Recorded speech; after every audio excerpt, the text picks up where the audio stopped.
रयत शैक्षणिक संकुल श्रीरामपूर, माननीय आमदार रोहितदादा पवार, विधानसभा सदस्य कर्जत जामखेड विधानसभा मतदारसंघ तथा चेअरमन उत्तर विभाग रयत शिक्षण संस्था सातारा, भव्य नागरी सत्कार समारंभ। मानपत्र। महाराष्ट्र स्वातंत्र्य, समता, न्याय आणि बंधुता या वैश्विक आणि उदात्त मानवी मूल्यांचे आगर असणारी पुण्यभूमी, बंडखोरी आणि नवमतवाद हीच प्रकृती असणाऱ्या या महाराष्ट्राच्या मातीने छत्रपती शिवरायांसारख्या लोककल्याणकारी राजाचा मूर्तिमंत आदर्श जगासमोर प्रस्थापित केला। समतेच्या पहिल्या वहिल्या हुंकाराने भारतीय समाज मनावर मानवतेचे शिंपण करणारे क्रांतीसूर्य महात्मा ज्योतिबा फुले, सामाजिक न्यायाच्या कृतिशील पुरस्काराने बहुजनांच्या वंचितांच्या न्याय हक्काची मुहूर्तमेढ रोवणारे राजर्षी छत्रपती शाहू महाराज, विविधतेने नटलेल्या या भारताला एकतेचे कोंदणरूपी संविधान देणारे भारतरत्न डॉक्टर बाबासाहेब आंबेडकर या सर्वच नररत्नांनी ही भूमी विचारांनी श्रीमंत केली आहे। हाच बहुजनोद्धाराचा समृद्ध वारसा आपल्या शिरावर घेऊन आधुनिक महाराष्ट्राच्या पायाभरणीसाठी अणवाणी पायाने काट्याकुट्यांचा रस्ता तुडविणाऱ्या कर्मवीर भाऊराव पाटील उपाख्य तीर्थरूप अण्णांनी रयत शिक्षण संस्थेची स्थापना केली।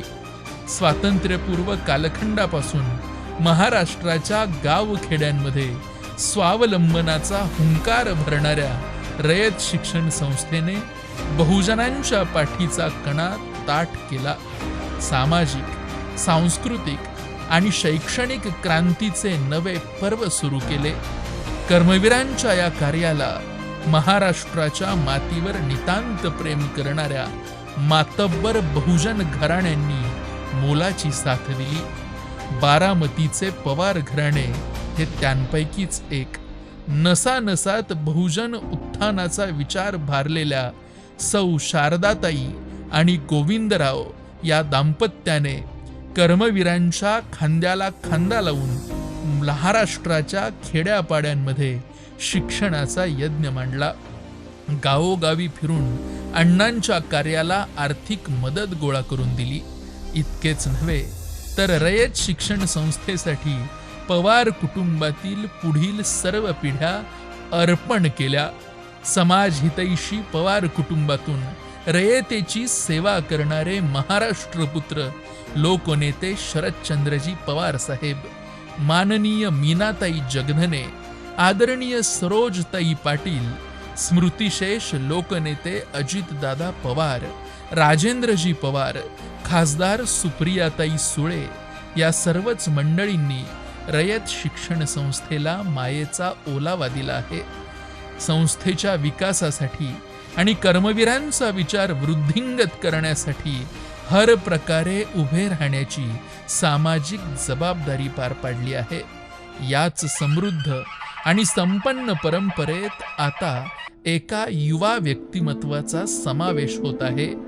माननीय रोहित राजेंद्र पवार, भारतीय कृषी क्षेत्राच्या सर्वांगीण उत्थानासाठी उभी हयात खर्ची घालणाऱ्या राजेंद्रजी पवार आणि स्त्री सक्षमीकरणाचा वसा घेऊन भीमथडी जत्रेसारखे नवोपक्रम यशस्वी करणाऱ्या सौ सुनंदाताई पवार या सुसंस्कृत दाम्पत्याच्या पोटी दादांचा जन्म झाला।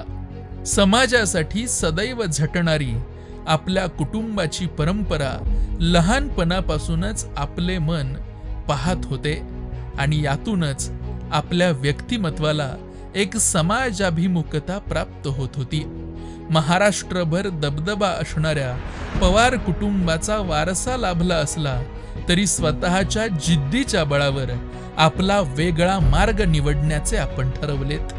कष्ट करण्याची अफाट क्षमता आणि कमालीच्या दूरदृष्टीच्या बळावर आपण वयाच्या अवघ्या 21व्या वर्षी बारामती ॲग्रो प्रायव्हेट लिमिटेड कंपनीचे मुख्य कार्यकारी अधिकारी पद समर्थपणे सांभाळलेत.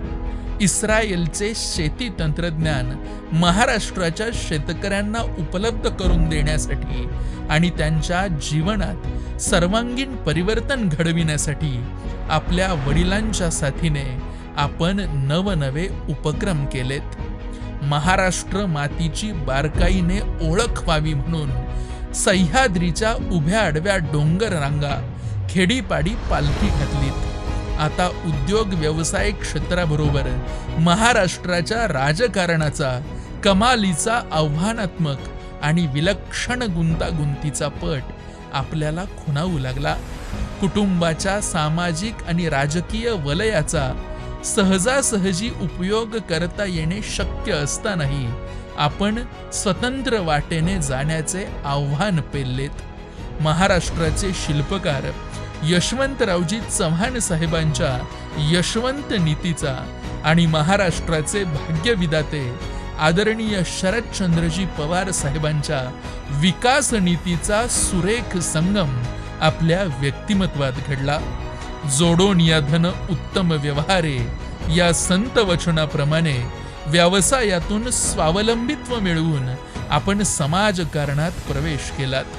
तळागाळातील सर्वसामान्य माणसांच्या प्रश्नांची जाणीव व्हावी म्हणून आपण जिल्हा परिषदेतून आपल्या राजकारणाचा प्रारंभ केलात. विक्रमी मताधिक्याने निवडून येत पुणे जिल्हा परिषदेचे सदस्य म्हणून आपण आपली कारकीर्द सुरू केलीत. आपल्या घराण्याचा समृद्ध वारशाचा कोणताही बडेजाव न बाळगता आपण लहानांसाठी लहान झालात. त्यांच्या मांडीला मांडी लावून बसलात. गोरगरिबांच्या चेहऱ्यावरचे हास्य फुलवलेत. दुःखितांचे तारणहार म्हणून आत्मोत्कटतेने उभे राहिलात.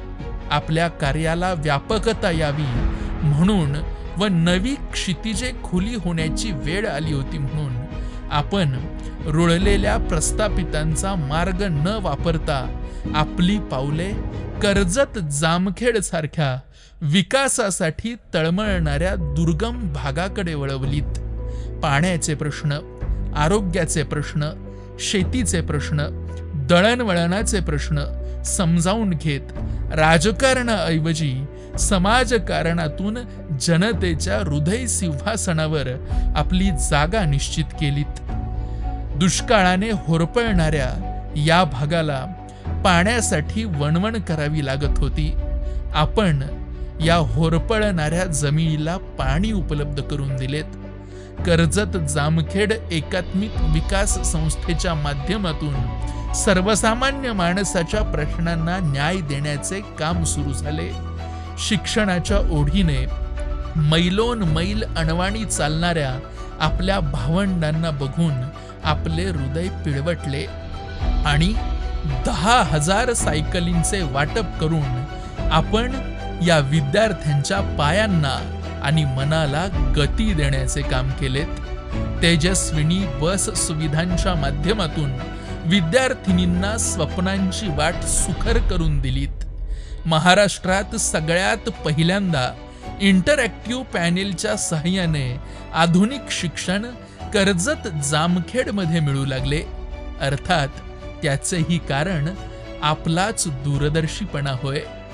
कोरोना महामारीच्या काळात आपल्यातील खऱ्या समाजसेवकाने लाखो पीडितांना धीर दिला, मोफत उपचार दिले, अन्नदान केले आणि या संकट प्रसंगी करंगळीवर गोवर्धन पेलण्याचे दिव्य कर्म करून दाखवले.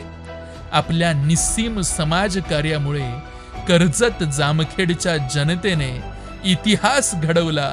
कमालीच्या वादळी झालेल्या निवडणुकीत महाराष्ट्र विधानसभेची दारे आपल्यासाठी खुली करून दिली. आज कर्जत जामखेड म्हणजेच आपले कुटुंब झाले आहे. एक लोकप्रतिनिधी कसा असावा याचा मूर्तिमंत वस्तुपाठ म्हणजेच आदरणीय रोहित दादा पवार हे समीकरण महाराष्ट्राच्या कानाकोपऱ्यात पसरले आहे. आज आपला पुरोगामी महाराष्ट्र एका विचित्र स्थित्यंतरातून जात आहे. बहुजनवाद, सर्व धर्म समभाव, विज्ञानवाद आणि मानवतेच्या विचारांवर जणू काही मळब दाटून आले आहे. आधुनिक व पुरोगामी विचारांच्या नेत्यांची प्रचंड पोकळी आज आपला महाराष्ट्र अनुभवतो आहे. अशा वेळी प्रतिगामी विचारांच्या विरुद्ध पाय घट्ट रोवून उभ्या राहणाऱ्या आपल्यासारख्या उमद्या नेत्याला महाराष्ट्र साद घालतो आहे. ही तर केवळ सुरुवात आहे. शिव, फुले, शाहू, आंबेडकर विचार परंपरेचे शिलेदार म्हणून आणि यशवंत शरदचंद्र नीतीच्या राजकारणाचे उत्तराधिकारी म्हणून आपल्याला आयुष्यभर चालावयाचे आहे. आज रयत शिक्षण संस्थेच्या उत्तर विभागाचे चेअरमन म्हणून नवी जबाबदारी आपल्या समर्थ खांद्यांवर येऊन ठेपली आहे. या निमित्ताने पवार कुटुंबातील चौथी पिढी रयत शिक्षण संस्थेच्या सेवेत दाखल होत आहे. याचा आम्हास विशेष आनंद आहे. रयत शिक्षण संस्थेच्या बहुजननिष्ठ विचार प्रवाहात आपले स्वागत करताना व आपल्या भविष्यकालीन कारकिर्दीस सदिच्छा चिंतताना हे सन्मानपत्र आपल्याला गौरवपूर्वक प्रदान करण्यात येत आहे. अभिनंदन व पुढील वाटचालीस लक्ष लक्ष शुभेच्छा. आपले स्नेहांकित माननीय मीनाताई जगधने, सदस्या, मॅनेजिंग काउन्सिल, रयत शिक्षण संस्था सातारा आणि सर्व शाखा प्रमुख, रयत शैक्षणिक संकुल, श्रीरामपूर. धन्यवाद. मानपत्र लेखन प्राध्यापक निरंजन फरांदे, सातारा.